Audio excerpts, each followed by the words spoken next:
Journalist శంకర్కి ఏమైంది అసలు?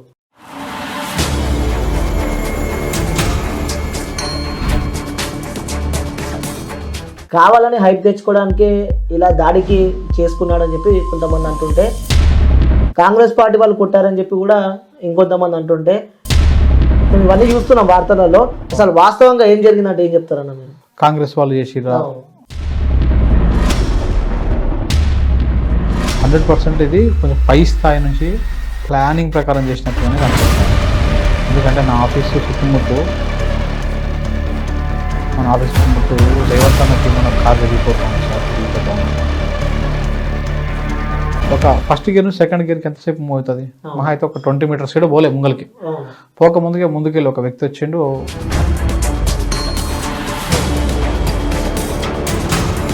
Left side పోయి బండికి డాష్ వచ్చింది, క్లియర్గా కనపడుతుంది.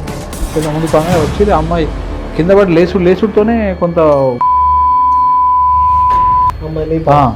మా మీదకి, అంటే అది కూడా పెద్ద అమ్మాయిలు లెక్క లేరు, చిన్న కిడ్స్ లెక్క అనిపించింది నాకు. Inter second year first year లెక్కనే అనిపించారు వాళ్ళని చూస్తే, పెద్దగా అనిపించలేదు. ఇట్లా ఫోన్ పెట్టి അങ്ങനെ 1 minute లోపల 15 మంది వచ్చేసారు. మంచి బందోబస్తు ఉన్నాడు, రెడ్ షర్ట్ చూసినాం, సీసీ కెమెరా లొంగిపోయిన దాంట్లో ఉన్నాడు వాడు. ఇలా సీతక్క పాత్ర అద్భుతంగా ఉంది. ఆయనకు సీతక్క రాఖీలు కడుతుందంట ప్రతి సంవత్సరం. వస్తున్నది కథ ఎదురు. సీతక్క రాఖీ కడితే ఇక సీతక్క అదే చెప్తున్నా నేను.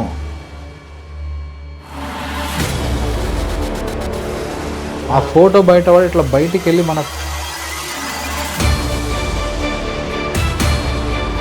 ఒక వ్యక్తి మీద దాడి చేసి, జర్నలిస్ట్ మీద దాడి చేసి ఇంకేదో చేతులు దొరుకుకొని సందర్భాలు ఉంటాం అంటే ఊకుంటారు అనుకుంటున్నారు. 100% దీన్ని వదిలిపెట్టేది లేదు. దీని వెనకాల ఎవడున్నాడో. నమస్తే, వెల్కమ్ టు క్యూబ్ టీవీ. నేను మీ జర్నలిస్ట్ అని. సో గత 2 రోజుల క్రితం చూసుకుంటే తెలంగాణలో జర్నలిస్ట్ శంకర్పై జరిగిన దాడికి సంబంధించి కూడా అసలు ఏం జరుగుతుంది అంటే జర్నలిస్టులకు అసలు ఏమనుకోవాలి తెలంగాణలో కూడా మనకు అర్థం కాని పరిస్థితిలో మనం ఉన్నాం. అంటే ప్రశ్నించే జర్నలిస్టులకి అవి దెబ్బలు తప్పాయా? ఎందుకంటే రీసెంట్గా కాంగ్రెస్ పార్టీ వచ్చి కూడా 70 నుంచి 80 రోజులు కూడా అయితే లేదు. సో వచ్చిన తర్వాత కూడా ఒక ప్రశ్నించే జర్నలిస్ట్పై దాడిని కూడా తీవ్రంగా ఖండించాల్సిన అవసరం అయితే ఉంది. సో దీనికి సంబంధించి అసలు ఏం జరిగింది అంటే ఒకవైపు చూసుకున్నట్టయితే కాంగ్రెస్ పార్టీకి సంబంధించిన కొంతమంది శంకర్పై కావాలనే దాడికి ప్రయత్నించారు, కానీ కావాలని దాడి చేశారని చెప్పి కూడా కొంతమంది అంటున్నారు. కాదు, కావాలని చెప్పి గతంలో శంకర్పై కొన్ని కేసులు ఉన్నాయి, కొంత అమ్మాయిలతో మిస్బిహేవ్ చేసేవాళ్ళని చెప్పి కూడా ఆ అమ్మాయిలకు సంబంధించిన వాళ్ళు కూడా వచ్చి శంకర్పై దాడి చేశారంటూ కూడా కొన్ని వార్తలు వస్తున్నాయి. అసలు వాస్తవంగా ఏం జరిగింది? సో దీనికి సంబంధించి మనతో మాట్లాడడానికి శంకర్ అన్నుడు. అన్న, హెల్త్ ఎట్లుందన్న? నమస్తే. థ్యాంక్ యూ అన్న, హెల్త్ బాగాలేకపోయినా కూడా టైం ఇచ్చినందుకు. ఇప్పుడు కొన్ని విషయాలు అవాస్తవాలు ప్రచారం అవుతున్న టైంలో కొన్ని వాస్తవాలు చెప్పకపోతే అవాస్తవాలను నిజం నమ్ముకునేటువంటి ప్రమాదం ఉంటుంది. సో అందుకని కొంచెం కోఆపరేట్ చేయకపోయినా మిత్రుడు నువ్వు వస్తానందుకు నేను రమ్మని చెప్పిన. థ్యాంక్ యూ సో మచ్ అన్న. అన్న, ప్రజలలో ఫస్ట్ జర్నలిస్ట్ శంకర్కి ఏమైంది అసలు? అంటే కావాలని హైప్ తెచ్చుకోవడానికి ఇలా దాడికి చేసుకున్నాడని చెప్పి కొంతమంది అంటుంటే, కాంగ్రెస్ పార్టీ వాళ్ళు కొట్టారని చెప్పి కూడా ఇంకొంతమంది అంటుంటే, లేదు గతంలో శంకర్పై కూడా కొన్ని కేసులు ఉన్నాయి, దానికి సంబంధించి అమ్మాయిలు వాళ్ళ ఫ్యామిలీ వచ్చి కొట్టడం జరిగిందని చెప్పి కూడా మనం ఇవన్నీ చూస్తున్నాం వార్తలలో. అసలు వాస్తవంగా ఏం జరిగిందంటే ఏం చెప్తారన్న మీరు? ఇప్పుడు కావాల్సుకొని 3 క్వశ్చన్లు అడిగినావు బ్రదర్, ఆ 3టికి నేను సమాధానం చెప్తా ప్రాపర్గా. ఫస్ట్ కావాల్సుకొని మనమే చేయించుకొని హైప్ చేసుకున్నాం అనేది మీరు అడిగారు. కావాల్సుకొని చేసుకోవాల్సినంత దిగజారుడు వ్యక్తిని నేను కాదు, దిగజారుడు రాజకీయ జర్నలిజం నేను చెయ్యా, నాకు అవసరం కూడా లేదు. ఎందుకంటే నేను ఇండిపెండెంట్గా ఉంటూ నేను ఒక వ్యవస్థను నడిపిస్తూ దాదాపు 4 సంవత్సరాల నుంచి మీ అందరికి తెలిసిన పర్సన్నే. ఎప్పుడు కూడా నేను ఏ చీప్ ట్రిక్స్ చేయలే నా ఛానల్ హైప్ చేసుకోవడం కోసం, లేకపోతే ఏ రోడ్డు మీద పోయి దాని ఇంటర్వ్యూలు చేసుడు, ఇట్లాంటివన్నీ ఏం చేయలే నేను. ఎవరిని కూడా ఇంటర్వ్యూ అంటే నేను సబ్జెక్టుని ప్రాపర్గా జనాలకు ఏం అవసరం అవుతుంది, ఏం చెప్పాలి, మన వల్ల ఏం మంచి ఉంటుంది, ఏం చెప్పాలనేది మాత్రమే నేను అది చేసిన.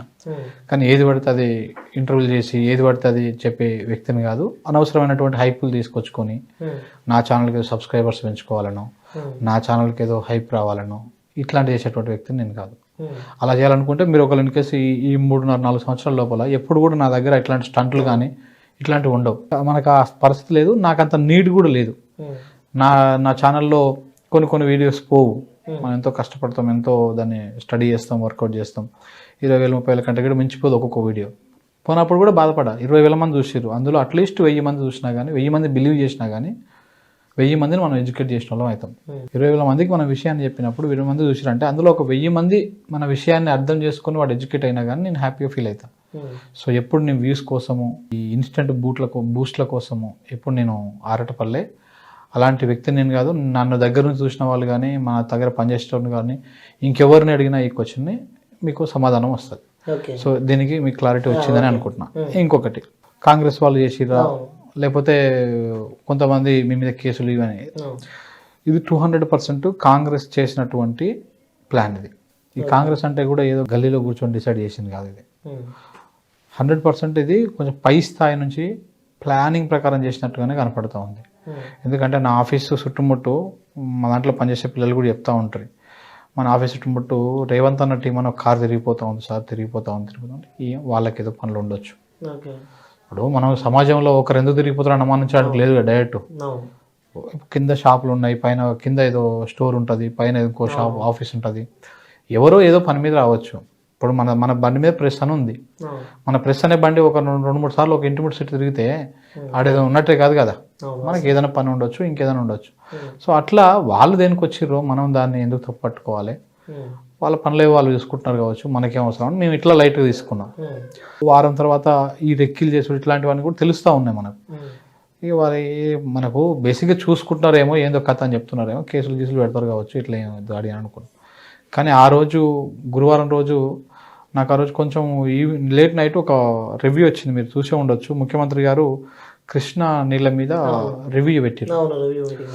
అందులో వాళ్ళు ఇచ్చినటువంటి అఫీషియల్ ప్రెస్ నోట్లోనే ఒక లైన్ ఉంది, అవసరమైతే నాగార్జున సాగర్ నుంచి తాగునీళ్లు తీసుకోవడం కోసం KRMBకి లేఖ రాయండి అని ఉంది. ఇరిగేషన్ శాఖ అధికారులను ఆదేశించినట్టు, తాగునీటికి సంబంధించినటువంటి వాళ్ళని ఆదేశించినట్టు అందులో ఉంది. అందులో ఉంటే అంటే అవసరమైతే KRMBకి అని అంటే KRMBకి నువ్వు ప్రాజెక్టులు అప్పచెప్పినావా? KRMBకి అప్పచెప్పలేదు అనేది కదా పంచాయతీ. మేము కృష్ణా రివర్ మేనేజ్మెంట్ బోర్డుకు ప్రాజెక్టులు అప్పచెప్పలేదు, మా దగ్గరనే ఉన్నాయి అని మీరు అసెంబ్లీలో తీర్మానం పెట్టారు, ప్రెస్ మీట్ పెట్టి మాట్లాడారు అని చెప్పారు కదా. మళ్ళీ ఈ డైలాగ్ ఎందుకు వచ్చిందని దాని మీద ఒక స్పెషల్ స్టోరీ రాసి నేను 10:30 11 దాకా ఆఫీసులోనే ఉన్నా. 11 o'clock అన్ని బ్యాగులు చదువుకున్నాము. చదువుకొని రేపు తెల్లారినాక మేడారం పోదామని ఒక ప్లాన్ ఉండే మాది. మేడారం నుంచి నాకు చాలా మంది మిత్రులు మనల్ని చూస్తూ ఉంటారు కదా, అక్కడిక్కడ చాలా మంది మిత్రులు ఫోన్లు చేసారు, అన్న అసలు ఏర్పాట్లు బాగాలేవు, నీళ్ళు అయితే మేము చెలిమల్లో తోముకొని తాగుతున్నారు కొంతమంది, మీరు వస్తే మంచిగా ఉంటుంది అన్న, బాగుంటుంది, విషయాలు పబ్లిక్ అర్థమవుతాయి అని చెప్తే అట్లనే ప్లాన్ చేసుకుందాం అన్నట్టుగా నేను ఇంకా తెల్లారితే మేడారం పోదాం. నా ఆఫీస్ ఎల్బీ నగర్ ఉన్నది. మళ్ళీ ఎల్బీ నగర్కు కెమెరాలు ఎత్తుకొని ఏం పోతాము, పొద్దుగాల ఈ నుంచి ఇట్లా వెళ్ళిపోదాము అని కెమెరాలు ఇప్పుడు నువ్వు ప్యాక్ చేసుకొని వచ్చినట్టే నేను మొత్తం ప్యాక్ చేసుకొని పోదామని చెప్పేసి ఆ కెమెరాలన్నీ ప్యాక్ చేసుకొని వస్తే నేను మన ఆఫీస్ పక్కన సందు ఉంటుంది, చిన్న గల్లీ ఉంటుంది రోడ్డు, ఆ రోడ్డు పక్కన నా కారు ఉంటే ఆ కార్ని అక్కడి నుంచి తీసుకొచ్చి ఆఫీస్ ముంగలు పెట్టాను నేనే. పెట్టినాక మన పిల్లలు పైకి వెళ్ళి తీసుకొచ్చారు 11 గంటల ఆ ప్రాంతంలో సీసీ కెమెరాలు రికార్డ్ అయిన ఫుటేజ్ ప్రకారం తీసుకొచ్చారు. కార్లో మా కెమెరాలను పెట్టినాక మనము నేను పోయి కార్లో కూర్చున్నా, నడుచుకుని పోయి డ్రైవింగ్ చేసి కొంచెం జస్ట్ అక్కడ నుంచి ఒక ఫస్ట్ గేర్ నుంచి సెకండ్ గేర్కి ఎంతసేపు మూవ్ అవుతుంది, మహా అయితే ఒక 20 meters కూడా పోలే ముంగలికి. పోక ముందుకెళ్ళి ఒక వ్యక్తి వచ్చిండు, బండి సడన్గా బ్రేక్ వేసే విధంగా చేసిండు. వెనకాల నుంచి స్కూటీ మీద 2 అమ్మాయిలు వచ్చారు, లెఫ్ట్ సైడ్ పోయి బండికి డాష్ ఇచ్చారు, క్లియర్ గా కనపడుతుంది. ఇప్పుడు ఎవరైనా సరే మనల్ని ఓవర్టేక్ చేసిపోవాలంటే నేను పోయేదే రోడ్ ఇలా ఉంటే రోడ్డుకి లాస్ట్ చివర్లో పోతా ఉన్నాను నేను కారు. ఇప్పుడు ఒకవేళ ఓవర్టేక్ చేసిపోవాలంటే ఇటు సైడ్ నుంచి చేసి వెళ్ళిపోతారు, కానీ పోయి లెఫ్ట్ సైడ్ పోయి కొట్టారు. అంటే అదంతా ప్లానింగ్ ప్రకారం చేసారు. ఇంకొకటి ఇట్లా చేసి ఇక అప్పుడు నేను దిగి కొంచెం ముందుకు కాగానే వచ్చి అమ్మాయి కింద పడి లేసుడుతోనే కొంత వల్గర్ లాంగ్వేజ్ మాట్లాడుతూ అది చేస్తూ ఉంది మా మీదకి. అంటే కళ్ళు మనం కొంచెం లాంగ్వేజ్ పచ్చిగా కళ్ళు మింగినాయి అన్నట్టుగా కొంచెం అమ్మాయికి వచ్చి అసలు లాంగ్వేజే మాట్లాడింది. ఇట్లా మాట్లాడినా అది ఏంద్రబాయ్ అది అన్నట్టు కొంచెం రూడ్గా బిహేవ్ చేసింది. ఇదేం తల్లి నువ్వు అమ్మాయి అయి ఉంటే ఇట్లా బిహేవ్ చేస్తున్నావు, ఇదేం యాటిట్యూడ్ అని అన్న. కానీ అన్న యాటిట్యూడ్ అంటావా నువ్వు అని చెప్పి ఎగిరింది. సరే ఇప్పుడు మీకు ఏమైనా ప్రాబ్లం ఉందా, ఏమైనా అయ్యిందా, బండికి ఏమైనా డ్యామేజ్ అయిందా, నీకేమైనా డ్యామేజ్ అయిందా, ప్రాబ్లం లేదు, నేను మీకు చూపిస్తాను, ప్రాబ్లం లేదు, ఇబ్బంది, అమ్మాయిలు కాబట్టి. అది కూడా పెద్ద అమ్మాయిలు లెక్క లేరు, చిన్న కిడ్స్ లెక్క అనిపించారు నాకు. Inter second year first year లెక్కనే అనిపించారు వాళ్ళని చూస్తే, పెద్దగా అనిపించలే. డ్రైవింగ్ చక్కగా రాకపోయి ఉండొచ్చు, చేయొచ్చు అని అనుకొని నేను, ప్లస్ నా ఆఫీస్ పక్కనే కదా, ఇప్పుడు నేను అట్లా కూడా చెప్పిన, నా ఆఫీస్ పక్కనే ఉందమ్మా, మీరు మీది తప్ప నాది తప్ప తెలవాలంటే సీసీ కెమెరాలు కూడా ఉంటాయి నా ఆఫీస్లో, చూపిస్తాను, మీకేం ఇబ్బంది లేదని చెప్పాను. ఇది జరుగుతున్న క్రమంలోనే ఆగు చెప్తాను, నువ్వు ఓన్ ఫోన్ చేయాలని చెప్తాను చెప్పి టాకటాక తీస్తాను, ఫోన్ కొడుతుంది అమ్మాయి. ఫోన్ కొట్టంగానే, ఇప్పుడు బ్రదర్ ఇప్పుడు నువ్వు నా ఇంటికి రావాలంటే నీకు ఎంత టైం పట్టింది? పట్టింది. నువ్వు సరే రోడ్డు మీదనే ఉన్నావు అనుకో, ఈ నుంచి అంత దూరంలో ఉన్నావు, రావాలన్నా 15-20 నిమిషాలు పడుతుంది కదా. ఇట్లా ఫోన్ పెట్టి అంగనే 1 minute లోపల 15 మంది వచ్చేసారు ఆడికి. 1 minute లోపల 15 మంది వచ్చేసారు. వచ్చేస్తూనే ఉన్నారు, మాట్లాడుతూనే ఉన్నారు, ఏం రా మచ్చలను అట్లా అంటావు ఇట్లా కొడుతూనే ఉన్నారు. అరే మనం ఏం అనలేడా, మనం ఏం చేయలే, మనం ఏం అనలే. ఈ విషయాలన్నీ నేను చెప్పుడు కాదు, సీసీ కెమెరాలు చెప్తున్నాయి, ఆడ ఉన్న 2 ప్రత్యక్ష సాక్షులు చెప్తా ఉన్నారు. మీరు ఇప్పుడు ఆడ కూరగాయలు అమ్మేటామా తెల్లారినాక మాట్లాడింది, నైట్ కూడా మాట్లాడింది, ఆయనది ఏం తప్పులేదు సార్, అంతా ఆడోళ్ళదే తప్పు ఉన్నది, ఆయన కార్ అప్పుడే మూవ్ అయింది, ఆ నుంచి ఆయన కార్ అప్పుడే మూవ్ అయింది అని చెప్పేసి వాళ్ళే చెప్తాను. పైన ఉన్న ఒక అపార్ట్మెంట్లో ఉన్న ఒక పెద్ద మనిషి అయితే ఆమె కూడా కనతల్లి లెక్క నాకు చెప్పింది వచ్చి, ఆడ అన్నోళ్ళకి చెప్పింది వచ్చి. ఇలా వీడియోలు చూస్తుంటే అంటే సమాజంలో ఇప్పటికైనా కొంత న్యాయం బతికుంది అని చూస్తే అర్థమవుతుంది. సో అట్లా మనం చేసినాం. ఆ లోపలనే వాళ్ళు రావడము, టక కొట్టడము, ఇవన్నీ అయిపోయినాయి. నా ఫోన్లు కింద పడిపోయినాయి, ఫోన్లు ఎత్తుకొని పోయారు, మనం ఫోన్ వీడియో రికార్డ్ చేస్తే ఆ వీడియో దానివల్ల కొట్టారు, 2 పిల్లలను కొట్టారు, నన్ను ఇడం కొట్టారు. ఎవడైతే అందులో మన కారుకు అడ్డం వచ్చి ఆపిండో వాడు కూడా కొట్టిండు, వాడు కొట్టినందుకు ఇది బ్రేక్ అయింది. నోస్ బొక్క ఇరగడం వాడు కొట్టింది. మంచి బందోబస్తు ఉన్నాడు, రెడ్ షర్ట్ ఉంది చూసినావు, సీసీ కెమెరా దాంట్లో ఉన్నాడు వాడు. ఒకడేమి ఇట్లా అనుకుంటు గడ్డం ఇట్లా అనుకుంటూ వచ్చిండు, ఇట్లా అనుకుంటూ వచ్చిండు, వేస్తూనే ఉన్నాడు. ఇంకొకడేమో కార్ ఆపినోడేమో వాడు కొట్టిండు. అప్పుడు నాకు అర్థమైంది, ఓహో ఇదంతా ప్లాన్. అర్థమైనాక నేను డిఫెండ్ తలుచుకోలే. మనం ఇంకా మళ్ళీ రిటర్న్ గా ఏమన్నా అట్లా ఇట్లా నూకినా కానీ అది ఇంకెక్కువ రెచ్చిపోతుంది. వాళ్ళేమో చూస్తుంటే 10-15 మంది ఉన్నారు, నేనేమో మేమిద్దరం ఉన్నాం, 2 పిల్లలు, మనం ఏం పెద్దగా చేయలేము, మనం తప్పించుకునేటువంటి అట్లా ఉన్నాం. అక్కడికి నేను ఇక ఇటు పడ్డా నేనేం చేయలేబో, నాకు ఏం తెలియదు బ్రో అని చెప్పేసి చెప్తానే ఉన్నాను అక్కడికి. అసలు ఇదంతా కావాల్సుకొని చేసినట్టు నాకు అప్పుడు అర్థమయ్యి ఇక నేను 2 సార్లు తప్పించుకొని 3వ సారికి తప్పించుకొని ఉరికిన. ఇక వెనకకి అక్కడ నుంచి ఉరికి మా ఆఫీస్ ఓనర్ వాళ్ళ ఇల్లు ఉంటుంది వెనక, వాళ్ళ ఇంట్లోకి పోయి తీసుకొని వాళ్ళ ఇంట్లో వరండా గేట్ పెట్టేసిన. గేట్ పెట్టేసినాక వెనకాలకి ఎంత దూరం వచ్చారో తెలియదు, వాళ్ళు పోయారు. అప్పుడే నేను నోట్లో నీళ్ళు పోసుకొని ఉంచిన వీడియో వచ్చింది, వాళ్ళ ఇంట్లో మాట్లాడింది పోయినాక. సో అట్లా ఆ విధంగా తప్పించుకొని బయటకు వచ్చినాం. అప్పటికి ఇది బ్రేక్ అయింది, మొత్తం రక్తం అంతా ఇట్లా వచ్చేసింది, మొత్తం షర్ట్ ఇక అంత ఆగమాగమైంది. కళ్ళ మీద గుద్ది రీడంగా, ఈ కన్ను మీద గట్టిగా ఇట్లా గుద్దిరు. జరసేపు ఒక 20 minutes దాకా సరిగ్గా క్లారిటీ కనపడలే, కన్ను విజన్ సరిగ్గా లేకుండే. ఏమైనా అవుతుందేమని భయపడ్డాం, కానీ ఇక డాక్టర్ హాస్పిటల్కి వెళ్ళిన తర్వాత పర్లేదు సార్, ఇంకా క్యూర్ అవుతుంది, పెయిన్ ఉంది కదా కొంచెం అట్లా ఉంటుంది, ఇక దవడం ఏం కొట్టరు, ఇది వాసింది, ఇంకా తగ్గలే, ఇది వాసింది. ఇదైతే మేజర్ అనమాట. లోపల ఇక కింద పడేస్తే అన్నుడు ఇవన్నీ చూసింటారు మీరు, ఏమైనా ఉన్నాయి కానీ ఇక చెప్పుకోదగ్గ ఇంజురీస్ లేవు, దెబ్బలు అయితే ఉన్నాయి కొంచెం బాగా, బాడీ అంతా ఇక ఆ విధంగా చేసారు. ఇది జరిగిన ఇన్సిడెంట్ ఇది. ఇక వీళ్ళు తప్పుడు ఎట్ట ప్రచారం చేస్తారంటే బ్రదర్, మరి దుర్మార్గం. ఇప్పుడు దాడి చేసుడే ఒక పైశాచిక తత్వం. నేను ప్రశ్నిస్తేనో, నేను మాట్లాడితేనో, నీకు అనుకూలంగా లేకపోతే, నీకేమన్నా డ్యామేజ్ చేస్తూ ఉంటే, ప్రజలకు అనుకూలంగా ఉంటే, నీకు ఇబ్బంది అవుతా ఉంటే, నువ్వు నాకు లీగల్గా నోటీసులు ఇవ్వాలి, లీగల్గా నన్ను వదియాలి, కోర్టు నుంచో లేకపోతే ఎటు నుంచో చెప్పాలి. లేదా 1-2 సార్లు నీ మనసులోనో లేచి వచ్చి ఒక నువ్వు తప్పు చెప్తా ఉన్నావు, తప్పేం లేదు, మీరు ఒక తప్పు చెప్తా ఉన్నారు, నువ్వు కోర్టు నుంచే రావాల్సిన అవసరం లేదు. నీలాంటి ఒక మనిషిని బట్టి ఒక శంకర్కి తప్పు చెప్పిండు, ఇగో ఇది వాస్తవం, ఇది తప్పు, ఒకసారి నా దగ్గర పంపించాల్సి ఉంటుంది. నువ్వు నేను చెప్పిన తప్పు ఏమైనా ఉంటే ఇది కరెక్ట్ తమ్ముడు, నువ్వు తప్పు చెప్పినావు, నేను స్వీకరిస్తా, నేను దాన్ని తప్పకుండా సరి తప్పు చేసి సరి చేసుకుంటా, నాకు ఆ తత్వం ఉంది, నాకు ఆ గుణం ఉంది. అవి చేయలే, ఇవి చేయలే, పైకి వెళ్ళి దాడి చేయించుడు మీ వంతే. దాడి చేయించి నేను పారిపోతున్న వీడియోని తీసుకొని అమ్మాయిలు తరుముతున్నారు అని చెప్పేసి ప్రచారం చేసింది మీ వంతే. అంటే ఎంత చిల్లరగా తయారయ్యారంటే, అంటే మీకు ఎవరిపైన అనుమానం వస్తుంది అంటే, కాంగ్రెస్ పార్టీ అంటే ఇట్స్ పార్టీ పెద్దది అది. సో కాంగ్రెస్ పార్టీలో చాలా మంది నాయకులు ఇప్పుడు ఇట్లా పారిపోయిందని తెల్లారినాక మన పేపర్లో ఎట్లా నాది అటాక్ అయింది కాబట్టి 11 o'clock పేపర్లో కూడా, మన పేపర్లో రాశారు, మిగతా పేపర్లో కూడా వచ్చినాయి. ఆ పేపర్ రాసిందని జర్నలిస్ట్ శంకర్ మీద హత్యాయత్నం అని రాశారు. సేమ్ అదే పేపర్ క్లిప్ తీసుకొని ఆ టైటిల్ మార్చేసి ఫేక్ రెడీ చేసారు.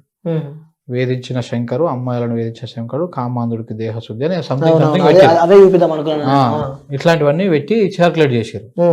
అసలు అక్కడ జరిగిన సిచ్యువేషన్ ఇది. మమ్మల సాగు కొట్టి మమ్మల సాగు బతుకుల మధ్య పెట్టి ఇదంతా చేసారు. తెల్లారి వరకు ఇవి సర్క్యులేట్ అవుతున్నాయి అని చెప్పేసి మన పిల్లలు, నేను హాస్పిటల్లో ఉంటే వచ్చి ఇట్లా అవుతుంది అంటే, మీరు ఒక పని చేయండి, అన్ని సీసీ కెమెరాలు అవన్నీ ఏమున్నాయి మన తీయండి. మనం తప్పు చేయలే, ఫస్ట్ ఆఫ్ ఆల్ మనం ఎక్కడ కూడా చిన్న తప్పు చేయలే, చెయ్యం కూడా. సీసీ కెమెరా అన్ని సీసీ కెమెరాలు తీసిరిగా భాగవతం అంతా బయటపడ్డది. అప్పుడు 11:10 అటాక్ అయింది కదా, మా వాళ్ళు సాయంత్రం నుంచి సీసీ కెమెరాలు తీస్తే 8 గంటల నుంచి 8 నుంచి 9 గంటల నుంచి మన ఆఫీస్ చుట్టూ తిరుగుతుంది ఈ బ్యాచ్ మొత్తం. మన మీద అటాక్ ఎవరైతే చేసారో ఆ అటాక్ చేసిన బ్యాచ్ మొత్తం మన ఆఫీస్ చుట్టూ తిరుగుతారు. అక్కడక్కడే రెక్కి చేస్తా ఉన్నాడు. ఇప్పుడు బైక్ మీద ఇటు పోతున్నాడు, అటు వస్తున్నాడు, ఇవన్నీ చేస్తా ఉన్నాడు. ఎవరైతే అమ్మాయిలు వెనకంగా వచ్చి మనలో డాష్ ఇచ్చారో ఆ అమ్మాయిలు కూడా మనకు ఈ ఇన్సిడెంట్ జరగడానికి ముందు కరెక్ట్ 15 నిమిషాల ముందు అక్కడ నుంచి కామినెంట్ సైడ్ నుంచి వచ్చి ఆడ బైక్ ఆపుకొని ఆ బైక్ మీద ఇంకొక అమ్మాయి, ఈ బైక్ మీద ఇంకొక అమ్మాయి స్కూటీ ఉంటే ఇద్దరిని కలిపి ఒక బండి మీద పెట్టి వాళ్ళకి గైడ్ లైన్స్ ఇచ్చి వాళ్ళకి ఇన్స్ట్రక్షన్స్ ఇచ్చి అక్కడ నుంచి వాళ్ళు వెళ్ళిపోతే మన బైక్ మన కార్ ఇక్కడ నుంచి మూవ్ అయిందా అక్కడ వాళ్ళు వెయిట్ చేసి సీసీ కెమెరాలో ఉంటుంది, మీరు చూడొచ్చు. వెయిట్ చేసి మేము కెమెరాలు పెట్టుకొని కార్ ఇక్కడ నుంచి మూవ్ అయిన తర్వాత వాళ్ళు వచ్చి వెనకంగా వచ్చి డాష్ ఇస్తారు. ముందుకెళ్ళి ఇక్కడ వచ్చి కార్ ఆపుతాడు, వెనకంగా వచ్చి వీళ్ళు డాష్ ఇస్తారు. అది ఏం కాకముందుకే పెద్దగా అది అయిపోయినట్టు వీళ్ళు యాక్టింగ్లు చేసే విధంగా అది చేసి దాన్ని షో చేసి ఇది ఒక రకమైన ప్రయత్నం చేసి అనమాట. అంటే ఇంత దిగజారిపోయి కాంగ్రెస్ పార్టీ ఈ దాడి చేసింది ఎవరో కాదండి బ్రదర్, 100% దీన్ని దాడి చేసింది ముఖ్యమంత్రి తమ్ముడు కొండల్ రెడ్డి. ఇలా సీతక్క పాత్ర అద్భుతంగా ఉంది. ఎందుకంటే ఒకసారి మనము ఈ సీసీ కెమెరాలు అన్ని ఎతికేట క్రమంలో అక్కడ పక్కన కూడా టీ టైంలో కానీ అక్కడక్కడ అన్ని షాపులలో సీసీ కెమెరాలు ఉన్నాయి. వాళ్ళందరూ రిక్వెస్ట్ చేసుకుంటే ఆ మిత్రులు కూడా సీసీ కెమెరాలు వీడియోలు ఇచ్చారు మనకు. ఇస్తే అందులో సాయిరామ్ రెడ్డి అనేటువంటి కాంగ్రెస్ వ్యక్తి ఒకటి ఫోటో బయటపడ్డాడు. ఆ ఫోటో బయటపడి ఇట్లా బయటికి వెళ్ళి మన మీడియాలో మన దాంట్లో పెట్టంగా వెంటనే అతను ఫేస్బుక్ ప్రొఫైల్ అంతా లాక్ చేసి పెట్టుకున్నాడు. ఒకళ్ళు నువ్వు తప్పు చేయలేదు, ఎందుకు నువ్వు లాక్ చేసి పెట్టుకోవాలి? సాయిరామ్ రెడ్డి తప్పు చేయలే, ఈ రెక్కి చేయలే, నా మీద దాడికి ప్రోత్సహించలే, ప్లానింగ్ చేయలే, స్కెచ్ గీయలే, ఎందుకు ప్రొఫైల్ లాక్ చేసి పెట్టుకున్నావు? దేనికి చేసి పెట్టుకున్నావు? అంటే నువ్వు ప్రొఫైల్లో పోతే నువ్వు ఓనంతో దిగిన ఫోటోలు, నీ దొంగతనం, నీ లంగయ్యవారం అంతా బయటకు వస్తానా? సాయిరామ్ రెడ్డి ఫైనల్ కాదు, ఇక్కడ సాయిరామ్ రెడ్డి పైన శశిధర్ రెడ్డి అని ఇంకొక ఆయన ఉన్నాడంట, ఆయనకు సీతక్క రాఖీలు కడతాడంట ప్రతి సంవత్సరం. ఇంకా వస్తున్నది కథ చూడు. అన్న ఒక డౌట్, అంటే సీతక్క రాఖీ కడితే ఇక సీతక్క అదే చెప్తున్నా నేను. అదే సీతక్క రాఖీ కడితే నేను చేస్తున్నా అంటే ఈ వ్యక్తి సాయిరామ్ అనుచరుడు, ఎవరు శశిధర్ రెడ్డి అనుచరుడు. సాయిరామ్ అనే వ్యక్తి ఆడ ట్రేస్ అవుట్ అయ్యిండు. మనం సీతక్క మీద వరుసగా మనం 4 రోజులు కథనాలు చేసినాము. అంటే మన అందులో కూడా అద్భుత కల్పనలు ఏం లేదు. దొరికిన ఇసుక లారీలు కొన్ని తప్పిపోయినాయి. పోలీసుల పహారాలో ఉన్నటువంటి ఇసుక లారీలు తప్పిపోతే దానికి ఆటోమేటికల్ పోతాయి. అవే పోవు కదా, మీరు ఏదో చేసిర్రు, ఎక్కడ పోయినాయి ఇసుక లారీలు? ఆ ఇసుక లారీలకు పిఏ సుజిత్ రెడ్డికి ఏం సంబంధం? పిఏనే ఉన్నాడా, సీతకు ఉన్నదా? ఇట్లాంటి క్వశ్చన్స్ అన్ని మనం రైజ్ చేసినాం. సో 100% అంటే మన అనుమానం నేను చెప్పేది, నేను క్లారిటీ చెప్పట్లే. వీళ్ళు అనుమానం ఉంది కాబట్టి వీళ్ళు ప్రభుత్వ పోలీస్ యంత్రాంగం వాళ్ళ మీద విచారణ చేయాలి. ఇప్పుడు ఒక వ్యక్తి మీద దాడి చేసి, జర్నలిస్ట్ మీద దాడి చేసి ఇంకేదో చేతులు దులుపుకొని ఎవరు సందాలు ఆడుంటాం అంటే ఊకుంటారు అనుకుంటున్నారేమో. 100% దీన్ని వదిలిపెట్టేది లేదు. దీని వెనకాల ఎవడున్నాడో అన్నాక ఇప్పుడు పోలీసు వాళ్ళు రెస్పాండ్ అవుతారా కారా చూస్తాం. సీసీ కెమెరా ఎంత చేసినా ఇప్పటిదాకా అటెంప్ట్ మర్డర్ కేసు పెట్టలే. ఇంతదాకా ఏదో చిన్న పిట్టి కేసులు పెట్టేసి వాళ్ళని అది చేసే ప్రయత్నం చేస్తున్నారు. కానీ ఎక్కడ కూడా ఇంకా మొత్తం అందరినీ పూర్తి స్థాయిలో అందరిని అరెస్ట్ చేయలేదు. లొంగిపోయిన ఇద్దరినే రిమాండ్ చేసినట్టు. వాళ్ళకు కూడా ఆ కేసులు బలంగా లేకపోతే వాళ్ళకు కూడా రేపు మాపు బెయిల్ వస్తుంది. అవును, సీతక్క కాకుండా మళ్ళీ మీరు రేవంత్ రెడ్డి తమ్ముడు కొండలరెడ్డి పేరు కూడా తీయడం జరిగింది. ఎందుకు అంటే మనము ఇంత గతంలో కూడా 2-3 సార్లు బెదిరింపు ఫోన్స్ వస్తున్నాయి. నువ్వు ఏమనుకుంటున్నావు, కేసీఆర్ అనుకుంటున్నావా? వాళ్ళ బ్యాచ్ ఉంటది కదా, డైరెక్ట్ వాళ్ళని చేస్తారు. నువ్వు కేసీఆర్ అనుకుంటున్నావా? గీసులు పెట్టి నిన్న ఏమైనా హీరోయిన్ చేస్తారు అనుకుంటున్నావా? బిడ్డ నీ ట్రీట్మెంట్ వేరే ఉంటుంది, అట్లా ఇట్లా అంటే కొంచెం బెదిరింపులు వచ్చేటివి. ఏం చేస్తారు ట్రీట్మెంట్ అనేటువంటి ధీమాలో? ఎందుకంటే మనం తెలంగాణ వాళ్ళం కొంచెం అంత మొండిగానే ఉంటాం, అంత ఈజీగా ఏం భయపడుతున్నామేం కాదు. సరే వాడేం చేస్తాడు, సుధాం పాటు ఏం చేస్తాడు అన్నట్టుగా మనం ఉండి. ఈ కొడంగల్ కూడా 20వ తారీఖు నాడు కొడంగల్ కూడా పోయినా నేను. కొడంగల్ వెళ్ళి అక్కడ కూడా పాపం అక్కడ 44 కుటుంబాలు రైతులు వాళ్ళ భూములను గుంజుకుంటున్నారంటే వాళ్ళ తరఫున కూడా మనం పోయి మన వాయిస్ వినిపించడం జరిగింది. వాళ్ళ వాయిస్ విన్నాము. మీరు ఆ వీడియో చూస్తే అర్థమవుతుంది. పాపం కాళ్ళ మీద పడుతుంటది వచ్చి ఒక పెద్ద మనిషి. అంటే వాళ్ళకి మొత్తం భూమి లేదు, ఇల్లు లేదు, ఏం లేదు, ఉన్నాయి 2 ఎకరాలు. అది ఎప్పుడో 1970లో ఇందిరమ్మ ఇచ్చినటువంటి ఇండ్లు, అదే భూములు, గరీబీ హఠావో కింద ఇందిరమ్మ ఇచ్చినటువంటి భూములు. ఆ భూములను మళ్ళీ ఇదే ఇందిరమ్మ రాజ్యం అంటే వాళ్ళు గుంజుకుంటున్నారు. మాకు కష్టం అవుతుంది, మేము బతకలేము, చచ్చిపోతాం అన్నట్టుగా అంటే ఇంకా వాళ్ళ వర్షన్ వినిపించినాం మనం.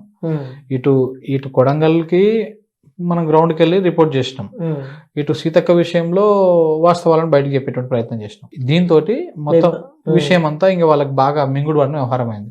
ఇప్పుడు ఏదన్నా నేను అడగోలుగా మాట్లాడుతున్నా, ఇష్టం వచ్చిన మాట్లాడుతున్నా, వాడు ఏదో ఒక రకంగా అది చేస్తుండే.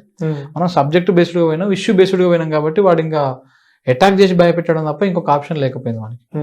సో కాబట్టి ఇట్లాంటి చిల్లర ప్రయత్నాలు చేసి పైకి వెళ్ళి మళ్ళా వాళ్ళ స్పోక్ పర్సన్స్ పెట్టి ఫేక్ ప్రచారాలు చేసుడు. అవును, చూసాం మనం. Congress party official spokes person కూడా చాలా మంది కామాంధుడు అని చెప్పి కూడా అక్కడికి వెళ్ళి పరామర్శిస్తున్నారు.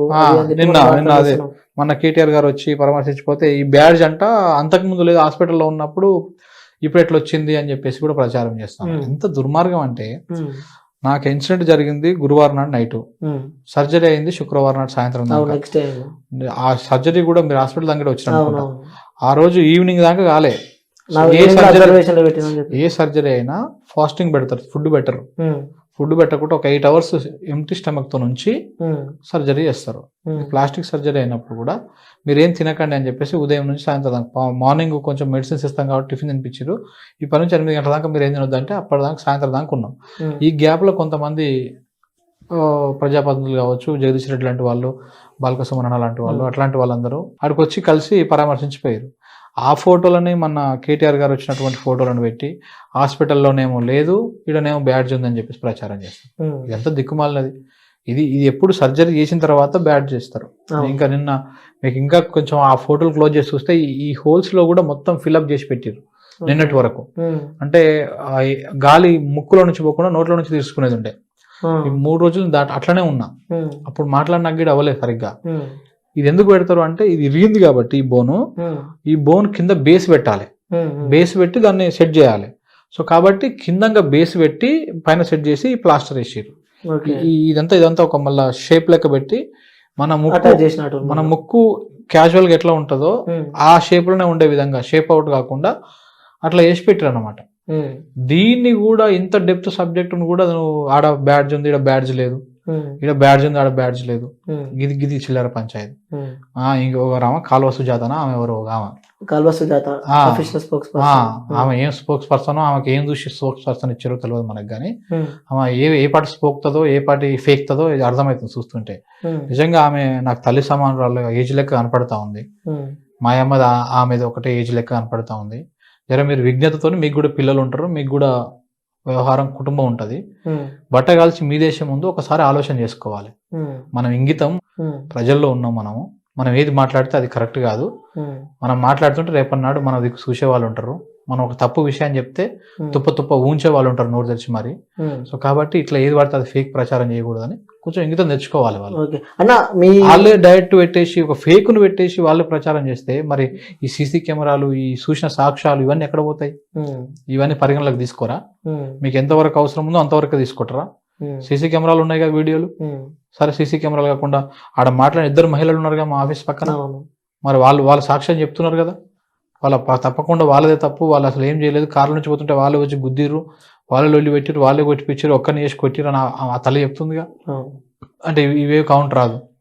కాంగ్రెస్ మరింత దిగజారిపోయిందంటే, ఇది మొగోళ్ళు అయితే గాజులు వేసుకోవాలి, ఇట్లాంటి పనులు చేసే బదులు గాజులు వేసుకొని చేయండి.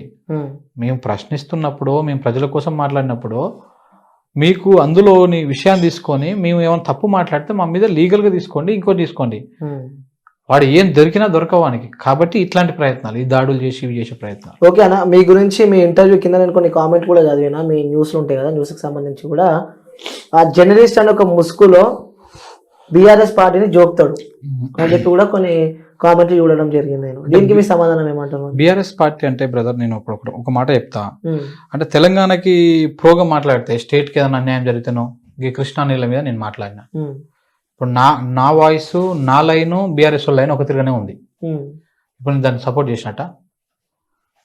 రిటైర్డ్ ఇంజనీర్ శ్యామ్ ప్రసాద్ రెడ్డి గారు ఉన్నారు, ఆయన ఏ పార్టీ కాదు, ఆయన రిటైర్డ్ ఇంజనీర్. ఆయన ఆయనకు కూడా ఆ రంగంలో నిపుణులు కాబట్టి వారు కూడా ఇది తప్పు అని చెప్పేసి మాట్లాడతారు. ఆయన బీఆర్ఎస్ పార్టీ సపోర్ట్ చేసినట్ట అంటే విషయాన్ని పార్టీకి నువ్వు పెట్టేస్తే ఎట్లయితుంది? కాళేశ్వరాన్ని అందరు వ్యతిరేకించారు, మరి మేము సపోర్ట్ చేసిన నేను అది నేను సపోర్ట్ చేసినట్టేనా మొత్తం పార్టీకి? నేను సబ్జెక్ట్ బేస్డ్గా ఇప్పుడు ఈ నీళ్లు మనకు అవసరం, ఎట్లా వస్తాయి, ఏంది, ఏ విధంగా అనేది మనం మాట్లాడినాం. అసలు సపోర్ట్ చేస్తున్నటువంటి వాళ్ళందరికీ కూడా చెప్పేది ఒకటే మాట, ఆ మిత్రులందరికీ కూడా, నేను ఇప్పటికి కూడా వాళ్ళని ఏం విమర్శించట్లే, వీళ్ళందరూ బీఆర్ఎస్ ని ప్రశ్నించక ముందుకే నేను మాట్లాడినా. బీఆర్ఎస్ 2019 ఆ టైంలో నా వీడియోలు చూడండి మీరు. నల్లగొండ మీద నేను ఒక అద్భుతమైన వీడియో చేసిన. మా ప్రాంతం డెవలప్ అవుతలేదు, మొత్తం మీ ప్రాంతానికి తీసుకుపోతుర్రు, మాకు నీళ్ళు వస్తలేవు, మాకు ఇంకా ఫ్లోరోసిస్ సమస్యలు ఉన్నాయి, శాశ్వత పరిష్కారం లేదు మాకు, ఇవన్నీ చేసినాం మేము అప్పుడు. అంటే వ్యక్తిగతంగా ఎక్కువ దూషిస్తాడు. ఏం వ్యక్తిగతంగా చెప్పి, ఏ వ్యక్తిగతంగా? ఉదాహరణ కోమటిరెడ్డి వెంకటరెడ్డి గారి బ్రదర్స్ ని గానీ ఏమన్నమాట, అంటే బయట టాక్ వ్యక్తిగతంగా కాంగ్రెస్ లీడర్ పర్టికులర్ పెట్టుకుని దూషిస్తాడు అని చెప్పి కూడా వార్తలు నడుస్తున్నాయి బయట. నేను అదే చెప్తున్నా బ్రదర్, వ్యక్తిగతంగా నేనేం దూషించిన? ఇప్పుడు ఆయన ఏదో థింగర్ గా మాట్లాడి ఉంటాడు, ఏదో ప్రాపర్ గా మాట్లాడి ఉంటాడు. ఈయన ఈ విధంగామైనటువంటి కామెంట్లు చేసి వీళ్ళ అవగాహనలు ఏమి ఇట్లా ఉంది, ఈ విధంగా వీళ్ళ అవగాహనలు ఏమని చెప్తాం. ఇది మాట్లాడే క్రమంలో, చెప్పే క్రమంలో, ఇప్పుడు నువ్వు పాలమూరు బిడ్డవు, నువ్వు ఎంత వద్దనుకున్నా నీ పాలమూరు యాష వస్తుంది, నీ పాలమూరు భాష వస్తుంది, నీ పాలమూరుకు సంబంధించినటువంటి ఫ్లేవర్ ఉంటది. నేను నల్గొండోని, మునుగోడోని, నాకు కూడా నా ఫ్లేవరు, నా ప్రాంతము, నా ప్రాంతంలో ఉన్నటువంటి భాష కొంచెం కర్కశంగా గట్టిగా ఉన్నట్టుగా చెప్పేటటువంటి తత్వం నాకు కూడా ఎంతో కొంత ఉంటది కదా, మన గడ్డ నుంచి మనకు వస్తుంది కదా. నేను ఇది మాట్లాడేది నీకు ఇట్లా పర్సనల్ అటాక్ లెక్క ఎట్లా అనిపిస్తుంది? అందులో నేను వాళ్ళ ఫ్యామిలీలోకి అడుగుపోయినా, ఆయన మీద క్యారెక్టర్ అసాసినేషన్ చేసిన, ఈయన ఇదని చెప్పినా అట్లా. ఇప్పుడు నేనేం మాట్లాడినా, ఇప్పుడు కోమటిరెడ్డి బ్రదర్స్ గురించి ఎప్పుడు మాట్లాడినా పోతిరెడ్డి బాడు పొక్క కొట్టే కాంట్రాక్ట్ తీసుకుంది మీరే అని చెప్పిన. ఇది పర్సనల్ అటాకా? చెప్పండి. మీరు ఉద్యమకారులు అని చెప్పుకుంటారు కదా, మీరు పోతిరెడ్డి పాడు పొక్క కొట్టే కాంట్రాక్ట్ తీసుకుంది మీరే, తెలంగాణ ఉద్యమం పీక్స్ నడుస్తున్న టైంలో అని చెప్పిన. ఇది పర్సనల్ అటాక్ కాదు కదా, సబ్జెక్ట్ బేస్ గానే మాట్లాడుతున్నాం. ఎవరు కూడా పర్సనల్ అటాక్లు ఉండవు, వాళ్ళే ఇంకా మళ్ళీ పర్సనల్ అటాక్ చేస్తా ఉన్నారు. ఇప్పుడు నా క్యారెక్టర్ మీద కొడితే ప్రయత్నం చేస్తలేరా వాళ్ళు? నేను అట్లా క్యారెక్టర్ మీద కొట్టాలనుకుంటే బొచ్చడున్న వెంకటరెడ్డి తీయాలంటే, బొచ్చడున్న రాజగోపాల్ రెడ్డి తీయాలంటే మనకన్నా ఉంటాయో ఉండయో కానీ రాజకీయ నాయకులకు ఎన్ని బొక్కలు ఉండవు, ఏ పార్టీ అయినా కావచ్చు, అది ఏ పార్టీ అయినా కావచ్చు, ఎన్ని బొక్కలు ఉండవు, వాళ్ళు పొద్దుగాల నుంచి సాయంత్రం దాకా అన్ని బొక్కలే. సో కాబట్టి ఈ ప్రయత్నం మానుకోండి. ఇప్పుడే నువ్వు చూపిస్తావు ఇన్స్టాలో పోస్ట్ చూసిన, నువ్వు చూస్తే గంత దిగ ఒకసారి చూపి దాన్ని ఓపెన్ చేయి. ఇగో గింత దిగజారి, ఈ హ్యాండిల్ ఎవరిది? ఇది రేవంత్ అన్న సైన్యం తెలంగాణ. ఇగో ఇందులో ఒక్కటన్నా వాస్తవం ఉందా? ఇందులో ఇక పోస్టులు పెట్టిర్రు, ఒరే ట్విట్టర్ పిట్టా అని చెప్పేసి పెట్టిర్రు, నీలో ఈ యాంగిల్ కూడా ఉందా అని చెప్పారు. మా పిల్లలు ఇచ్చినటువంటి కంప్లైంట్ ఒకటైతే, ఇక్కడ ఉన్నదాన్ని వాళ్ళకొకటి, ఇంకో ఏదో. అదే ఇదే క్వశ్చన్ అడుగుదాం అనుకున్నా. ఒక్కసారి శంకర్ ఆఫీస్ లో పని చేస్తున్న నరసింహ ఇచ్చిన కంప్లైంట్ అని చెప్పి కూడా మనం చూస్తున్నాం. ఇందులో కూడా అమ్మాయిలు అర్ధరాత్రి అని చెప్పేసి ఏదో రాసి పెట్టారు. అయితే ఇందులో నువ్వు కంప్లైంట్ మొత్తం చదువు. ఓకే, ఇందులో కూడా క్లియర్ గా ఆ అమ్మాయిలను అర్ధరాత్రి నా ఆఫీస్ కి రా అని చెప్పి అని కూడా ఇలాంటి వార్తలు. అంటే అది ఎక్కడన్నా ఉంది అంటే బ్రదర్, నేను ఇవాళ నుంచి జర్నలిజం వదిలేస్తా, ఇవాళ నుంచి ఈ మొత్తానికి మాట్లాడడం పక్కా అంటారు. ఈ కంప్లైంట్ లెటర్ సేమ్ ఇందులో ఉన్నట్టు వస్తే అందులో ఇప్పుడు వాళ్ళు అందులో కంప్లైంట్ లో ఏం రాశారు? ఇద్దరు అమ్మాయిలు వచ్చిర్రు, మాకు తాకిచ్చిర్రు కార్కి, వాళ్ళే బూతులు తిట్టిర్రు, వాళ్ళే వల్గర్ లాంగ్వేజ్ వాడిరు, ఇదేం పద్ధతి అమ్మా అని మేము మాట్లాడినాం, మా మీద అటాక్ చేసిరని మన వాళ్ళు కంప్లైంట్ రాశారు. ఇన్సిడెంట్ జరగగానే అయిపోయిన తర్వాత కంప్లైంట్ లో, దాని తర్వాత మనం తీసుకుంటూ పోతున్నా కొద్దీ వాళ్ళు ప్లాన్ చేసిరని ఇవన్నీ మనం సీసీ వీడియోలో చూసినాక అర్థమైపోయింది. కానీ దాన్ని వెళ్ళే ఎట్లా పోర్ట్రేట్ చేస్తున్నారు చూడండి, ఎంత దుర్మార్గం అంటే అంత దుర్మార్గం. గంత దిగజారుతున్న అవసరం రేవంత్ అన్న సైన్యాలు, ఈ సైన్యాలు పెట్టుకుని. అంటే ఇందులో మనం క్లియర్ చూస్తున్నాం కదన్న, అంటే సెక్షన్ కూడా 154 అని చెప్పి 167 సిఆర్పిసి అని చెప్పి కూడా ఆ డిస్ట్రిక్ట్ రాచకొండ ఎల్బీనగర్ పిఎస్ పరిధిలో 2024 ఎఫ్ఐఆర్ నెంబర్ కూడా మనం ఇందులో చూస్తాం. అదే చెప్తున్నా బ్రదర్, ఇప్పుడు ఇందులో పెట్టాల్సిన సెక్షన్లు పెట్టకుండా ఇప్పుడు అటెంప్ట్ మర్డర్ కేసే లేదు ఇందులో అటెంప్ట్ మర్డర్ కేసే లేదు. అటెంప్ట్ మర్డర్ కేసు లేకుండా ఏదో 302లో అవి పెట్టారు, 307 లేదు అసలు. ఇందులో ఎంతసేపు ఉన్నాయి అదే, అంటే వాళ్ళకి అనుకూలంగా ఇది మా పేపర్ క్లిప్ మార్ఫ్ చేసుకొని, ఇది మా ఒరిజినల్ పేపర్ క్లిప్ వేరు, దాన్ని మార్ఫ్ చేసుకొని ఇది కనీసం మా కింద తెలంగాణ అనే దాన్ని కూడా ఆ కలర్ కూడా మార్చకుండా సేమ్ యాస్టెస్ గా పెట్టుకొని దీని ఇట్లా పెడుతున్నాయి. అంటే ఇంత దుర్మార్గమో ఇలా మీకు చూస్తే అర్థమై ఉంటుంది ఇక్కడ. ఇదే పేపర్ క్లిప్ 2-3 రకాలుగా తిప్పారు. ఓకే. అంటే నీకు వాళ్ళు ఇప్పుడు బురద అల్లనేటువంటి ప్రయత్నం చేశారు కాబట్టి ఇట్లాంటివన్నీ చేసి తిప్పుతా ఉన్నారు. అంటే వాడు ఎన్నైనా తిప్పుకొని నిజము వాస్తవము తప్పకుండా ప్రజలు చూస్తుర్రు. నువ్వు ఎన్ని ఫేక్ పేపర్లు రాసినా కానీ వీడియోని అయితే ఫేక్ చేయలేవు కదా, సీసీ కెమెరాలను అయితే ఫేక్ చేయలేవు కదా, అలాంటి అయిపోయిన దాన్ని రికార్డ్ అయిన దాన్ని నువ్వు మార్చలేవు కదా, అవన్నీ ఉన్నాయి కదా. ఒకవేళ మీరు అన్నట్టుగా నేనేమన్నా ఎవరి పట్ల అసభ్యంగా ప్రవర్తించుంటే మరి నా మీద కేసు వేయాలి కదా. ఇప్పటికే నా మీద 2 అమ్మాయిలు పెట్టి నా మీద కేసు పెట్టి నన్ను తీసుకుపోయి జైలు వేసి, అంటే మీ ఆఫీస్ లో పనిచేసిన నరసింహ కంప్లైంట్ అని చెప్పి కూడా ఒకటి అదే చెప్తున్నా. అదే ఇప్పుడు అన్ని ఒకటే, అదే కథ ఇదే. తీసుకుపోయి కోర్టు ముందు పెడితే లేకపోతే ఇంకేదో చేసి తెలుస్తుంది కదా ఏది వాస్తవం అనేది. ఇంకా ఇజ్జత్ పోతుంది, గవర్నమెంట్ పెద్దల ఇజ్జత్ పోతుంది. ఇది ఆడికి తిరిగి ఇంకొంచెం పైకి పోతే ఇంకా పెద్ద ఇన్వెస్టిగేషన్ అయితే అసలు పొక్క ఏందాక పోతుంది, కొడంగల్ దాకా పోతుంది. తమ్ముడు రేవంత్ రెడ్డి తమ్ముడు కొడంగల్ మన కొండలరెడ్డి ముడ్డి కింది దాకా పోతుంది. కాబట్టి ఇది ఆందాక పోతే మన ఇజ్జత్ పోతుంది అని చెప్పేసి అప్పుడు ఎక్కడ కూర్చున్నట్టు వ్యవహారం. ఇంకా వదిలిపెడతా అనుకుంటున్నారు వీళ్ళు, వదిలిపెడతా అనుకుంటున్నారు. అది 7 దాకా పోవాలనో 8 దాకా తీసుకుపోతాం. 200% దాని మీద లీగల్ గా ఫైట్ చేస్తాం. పోలీసు వాళ్ళు మాకు సహకరించకపోతే కోర్టుకు పోతాం, కోర్టులో ఫైట్ చేస్తా.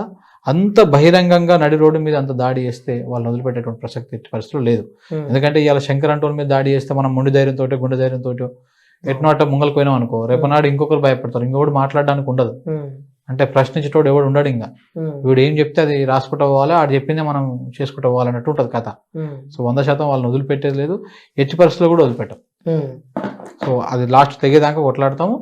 అది ఎవడో తేల్చాలి 100%. అసలు సాయిరామ్ రెడ్డి ఎవడు, వాడు ఎందుకు రెక్కి చేసిండు, వీళ్ళు ముంగలు ఎందుకు తిరిగిర్రు, ఆ అమ్మాయిలు ఎవరు, మా బండికి వచ్చేందుకు లెఫ్ట్ సైడ్ డాష్ ఇచ్చిర్రు, ఇదంతా బండి ముంగలకు వచ్చినోడు ఎవడు, ఇవన్నీ తేలాలి.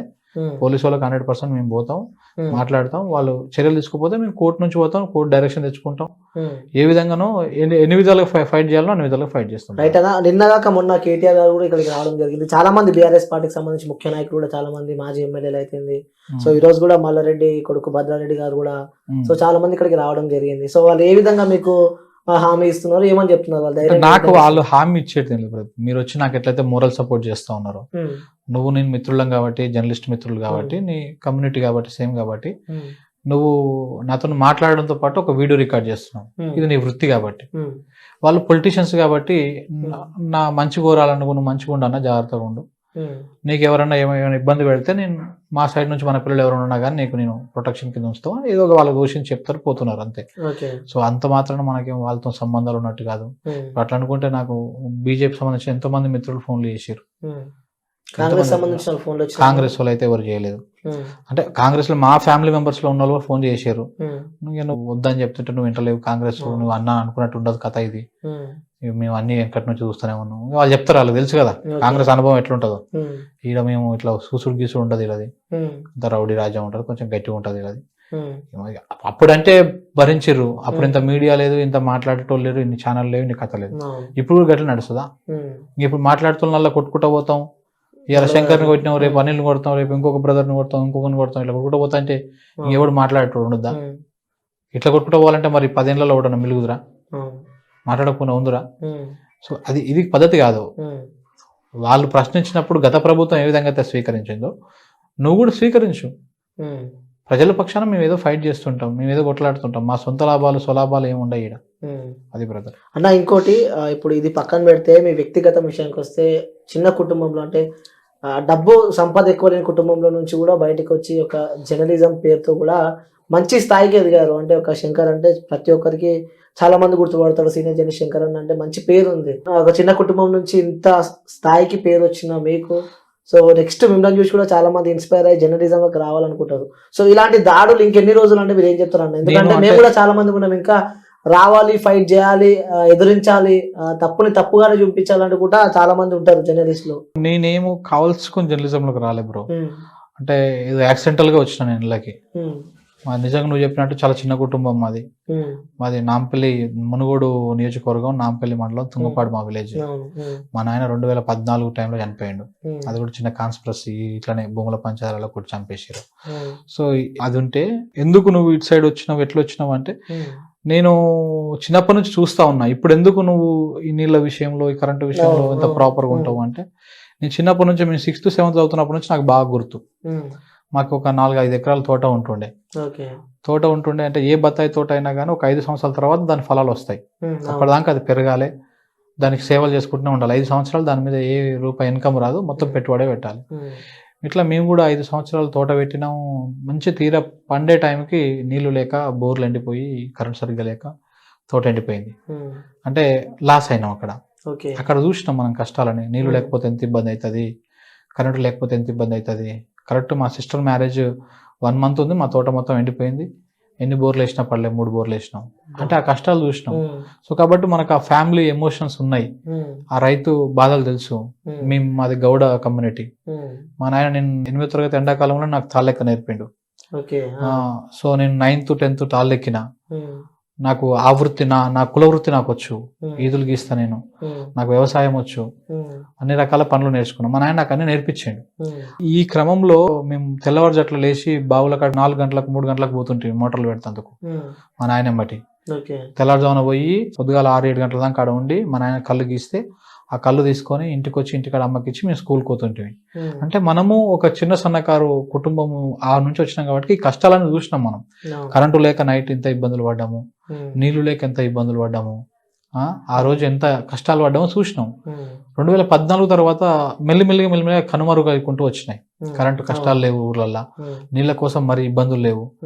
మాకు బాగా గుర్తు, మేము స్కూల్లో ఉన్నప్పుడు కూడా పొద్దుగాల పూట బాయి కడుకోవాలి, సాయంత్రం పూట నీళ్లు మొయ్యాలి, గోలెం నింపాలి ఇంటికాడ. తెలుసా మీకు? ఐడియా ఉండొచ్చు గోలెం అంటే. బాయి లెక్క ఉంటుంది గోలెం. ఆ గోలెం నింపాలి. ఇక బిందెలు పట్టుకొని ఊరు ముంగల్లో బోరింగ్, ఊరెంకనో బోరింగ్ ఉంటే ఆడిపోయి మోసుకొచ్చి గోలెం నింపి పెట్టేటోళ్ళం సాయంత్రం వచ్చే లోపల. అమ్మ నాయన బాయి నుంచి వచ్చే లోపల. అంటే ఇవన్నీ చూసినాం మనం. ఇంటికి నీళ్లు మోసుకొచ్చేది కష్టాలు తక్కువ అయిపోయినాయి. బాయి కాడ కరెంటు కష్టాలు లేవు. కొంచెం ఇప్పుడు వాటర్, చెరువులు, కుంటలు మంచిగా నిన్నాయి కాబట్టి ఉన్నాయి. ఇట్లాంటి విషయాల్లో నువ్వు ఒప్పుకోకపోయినా ఇది ఒప్పుకోవాలి కదా. ఇప్పుడు ఇట్లా కరెంటు అప్పటికి ఇప్పటికి టాలీ చేసినప్పుడు ఇది బెటర్ గా అనిపించింది కదా.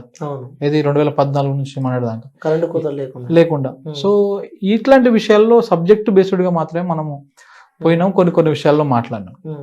ఇట్లా మనం ఆ నేపథ్యం నుంచి వచ్చినాం కాబట్టి, రైతు ఫ్యామిలీ కాబట్టి కొంచెం మనకు దాని మీద ఎక్కువ ఇంట్రెస్ట్ ఉంటుంది. సో నేను అనుకోకుండా డిగ్రీలో చేసేటప్పుడు నా మిత్రుడు ఎవడో ఒక అతను, అరే నువ్వు తెలుగు టైపింగ్ వచ్చు కదా, సాక్షిలో చిన్న పార్ట్ టైం జాబ్ చేసుకోపో అంటే నేను తార్నాక జోన్లో జాయిన్ కావడం జరిగింది. అట్లా అదే నా ఫస్ట్ మీడియా ఎంట్రీ. సాక్షిలో ఫస్ట్ డిటిపి ఆపరేటర్. నేను జర్నలిస్ట్ కాదు, బిఎస్సి కంప్యూటర్ సైన్స్. సో నేను పోయి టాటా ఎంట్రీ అంటే రిపోర్టర్లు తెచ్చేటువంటి వార్తలు నేను టైప్ చేస్తుంటే. ప్లస్ తార్నాక జోను 2009 ఆ ప్రాంతం. అది పీక్స్ మూమెంట్ అనమాట ఉద్యమం, తెలంగాణ ఉద్యమం. తార్నాకలో ఇంకా ఉస్మాన్ యూనివర్సిటీ కూడా అదే జోన్ కిందకి వస్తుంది. రెగ్యులర్ గా ఓయూ వార్తలు ఇవన్నీ చూసి కొట్టి, ఉద్యమ నేపథ్యం చూసి మేము కూడా చూసి, అక్కడ ఎవడన్నా కొంచెం ముందుగా వచ్చి ఓయూకి వెళ్ళే వాళ్ళం. ఆడ చూస్తుంటే ఆర్ట్స్ కాలేజ్ అదొక ఎమోషన్ అనమాట మన మూమెంట్, అవన్నీ చూస్తుంటే. సో దాంతో పాటు డిగ్రీలో ఉన్నప్పుడు ఈ ధర్నాలని అవన్నీ చేస్తుంటే. సో అట్లా నేను మీడియా ఫీల్డ్ లోకి ఎంటర్ అయినా. ఇక నాకు ఎందుకో దానికంటే కూడా ఇక మొత్తం దీని మీద ఎక్కువ ఇంట్రెస్ట్ అయిపోయింది. సో అట్లనే ఇంకా అల్ల నుంచి సాక్షిలో చేసుకుంటూనే ఎన్టీవీలో ట్రై ఎన్టీవీలో చేసిన. దాని తర్వాత తెలంగాణ అనేటువంటి ఒకే ఒక్క పదం కోసం ఎన్టీవీకి రిజైన్ చేసి V6లో జాయిన్ అయినా 2012లో. అప్పుడు జాయిన్ అయింది. అంటే తెలంగాణ ఒకటిది మనది, తెలంగాణ ఛానల్ మనది, మన ఛానల్లో మనం పనిచేయాలి అన్నట్టుగా ఒక్క రీజన్ తో పోయి V6లో జాయిన్. మేము అప్పుడెప్పుడు ఉద్యోగం చేస్తున్నట్టు అనిపించలే మాకు. అంటే అప్పుడున్న V6 వేరు, ఇప్పుడున్న V6 వేరు. అప్పుడు V6 అంటే అది ఒక ఎమోషనల్, ఒక ఉద్యమం చేస్తున్న ఫీలింగ్ ఉండే. ఇప్పుడు మొత్తం కమర్షియల్, అంత పార్టీ రంగు పూసుకుంది, రకరకాలుగా అదైంది.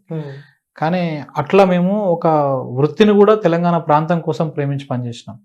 ఆ రోజు క్రాంతి సార్ మీకు గుర్తే ఉంటుంది, మాజీ ఎమ్మెల్యే, ఆంధ్ర మాజీ ఎమ్మెల్యే. వాళ్ళు ప్రెస్ క్లబ్ లో లొల్లి అయితే ఆడ టేబుల్ మీద కొడితే జై తెలంగాణ అనుకుంటా ఇదంతా రక్తాలు గారినాయి. ఇట్లా రక్తాలు గారుకుంటూ ఇట్లానే పట్టుకొని ఆఫీస్కి వచ్చారు. మా V6 స్టెప్స్ మీద రక్తాలు చుక్కలు అన్నీ కడ్డాయి. అంటే మేము చాలా ప్రౌడ్గా ఫీల్ అయ్యేటోళ్ళం. రే మనం ఇట్లా రక్తం చెందిస్తాం తెలంగాణ కోసం, మనం జస్ట్ ఎంప్లాయీస్ కాదురా భయ్, ఇది ఒక ఉద్యమకారులం అనే ఫీలింగ్ ఉంటుండే మాకు అప్పుడు. సో అట్లా ప్రతి క్షణం, ప్రతి అణువు కూడా మనం తెలంగాణని చూసుకుంటూ వచ్చినాం కాబట్టి ఇవాళ ఆ రాష్ట్రం అన్యాయం అవుతుంటే, ఆ రాష్ట్రానికి అదైతుంటే ఎట్లా చూసుకుంటూ పోవాలనిపిస్తుంది. ఎట్లా అనిపిస్తుంది చెప్పు. 2012 నుంచి 18 దాకా V6 పనిచేస్తాను నేను. వీళ్ళు చెప్తున్నట్టు ప్రకారము సరే ఇప్పుడు V6 అయితే వాళ్ళ ఛానలే కదా, కాంగ్రెస్ వాళ్ళదే కదా, పోయి ఆ V6 లో ఆనాటి నుంచి ఈనాటి దాకా రికార్డు తీసుకోవడం, అమ్మాయిలతో ఎక్కడైనా బిహేవ్ చేసిండా, మిస్బిహేవ్ ఏమైనా చేసిండా, ఎవరితోనైనా ఇబ్బంది ఉన్నాయా, ఎవరినైనా ఇబ్బంది పెట్టిండా తీసుకోవడం. నేను ఓపెన్ ఛాలెంజ్ చేస్తున్నా. నేను పనిచేసిన సంస్థల్లో కానీ ఎక్కడైనా సరే ఎవరైనా శంకర్ అంటోడు మిస్బిహేవ్ చేసిండా, ఇప్పుడు నువ్వు కొత్తగా సృష్టించి ఏమైనా పెడితే నేను చెప్పలేను, కానీ నాకు ఎలాంటి ట్రాక్ రికార్డు లేవు, ఎలాంటి చెప్తున్నా కదా బ్రదర్, నేను చిన్న కుటుంబం నుంచి వచ్చినోడిని. సో మా డాడీ చనిపోయి 2014లో, తర్వాత నేను కుటుంబాన్ని నా ఫ్యామిలీ మొత్తం నేనే లీడ్ చేసుకుంటూ వచ్చిన 2014 నుంచి ఇప్పటిదాకా. నా మ్యారేజ్ అయిపోయినాక 1 వీక్కి మా మామ చనిపోయాడు, మా మిసెస్ వాళ్ళ డాడీ. అటు ఆ కుటుంబానికి ఈ కుటుంబానికి నేను ఒక పెద్ద దిక్కు లెక్క ఉన్నా. నేను తెలిసి ఏ చిన్న తప్పులు కూడా చేయను, నా దృష్టికి వస్తే ఎవరిని కూడా చేయనియను. నేను చాలా బాధ్యతాయుతంగా ఉంటా, పద్ధతిగానే ఉంటా. కానీ దీన్ని మొత్తం వేరే తిరిగి తీసుకుపోయి అంత చేస్తే శంకర్ని ఇట్లా ఫ్యామిలీ పరంగా లాక్ చేయొచ్చు, ఇట్లా క్యారెక్టర్ని కొడితే లాక్ చేయొచ్చు. ఇట్లాంటి ప్రయత్నాలు మానుకోవాలి. శంకర్ అంటాడు ఉంటే ఉంటాడు, పీకితే పీకుతాడు. ఇది మనం 100-200 బత్తానికి రాలే ఇడికి. అన్న మీరు మాట్లాడుతున్న అంత స్ట్రాంగ్ గా, అంత పట్టిగా, అంత గట్టిగా మాట్లాడుతున్నారు కదా. సో మీ పర్సనల్ ఫ్యామిలీ విషయానికి వస్తే వదిలే ఇంకా చిన్న పిల్లలు ఉన్నారు మీకు ఇద్దరు. ఎప్పుడు మీకు అనిపించలే అరే నేను ఇట్లా ఫైట్ చేస్తున్నా, నేను వాళ్ళకి చెప్తా క్లియర్ గా, నా జర్నీనే ఒక డేంజర్ జర్నీ. ఇది పెద్ద ముళ్ళకంప పోవడం. ఇప్పుడు నీకు కూడా తెలిసే ఉంటది, మనం పోతున్న కొద్దీ నువ్వు చెప్పే యాంగిల్ అవతల నచ్చకపోతే నీ మీద రాళ్ళేస్తాడు, నీ మీద రకరకాల కామెంట్లు వేస్తాడు, రకరకాల కించపరిచే విధంగా. ఇప్పుడు నా ట్విట్టర్ లో అప్పుడప్పుడు మీరు చూస్తే అమ్మలని అక్కలని వదిలిపెట్టకూడదు తిడుతూ ఉంటారు కింద కొన్ని కామెంట్లలో. ఇవన్నీ చూస్తుంటారు నా ఫ్యామిలీ సర్కిల్లో కూడా అప్పుడప్పుడు చూసి, ఎందుకు ఇట్లా నీ వల్ల అందరు ఇబ్బందులు పడుతున్నారు ఇవన్నీ అంటే. ఇప్పుడు ఎవరో రోడ్డు మీద పోయి అందరికీ మనం సమాధానం చెప్పలేము. నేను చెప్పిన దాంట్లో ఏమైనా తప్పు ఉందా చెప్పు నీకు అని అడుగుతా. ఎవరన్నా నన్ను అడిగితే నేను చెప్పిన దాంట్లో ఏమైనా తప్పు చెప్పినా చెప్పు, నీకు ఏమైనా తప్పు అనిపిస్తే నేను మార్చుకుంటా, నెక్స్ట్ టైం సరి చేసుకొని మాట్లాడతా. వాళ్ళ తినకు నువ్వు, ఈ వర్షన్ ఏంది చెప్పు. దాంతోపాటు పాజిటివ్ కామెంట్లు కూడా ఉంటాయి కొన్ని, అవి కూడా చూడు. నువ్వు ఎంతసేపు నెగిటివ్ చూడకు, నెగిటివ్ అలవాటు చేసుకోకు అని చెప్తుంటా.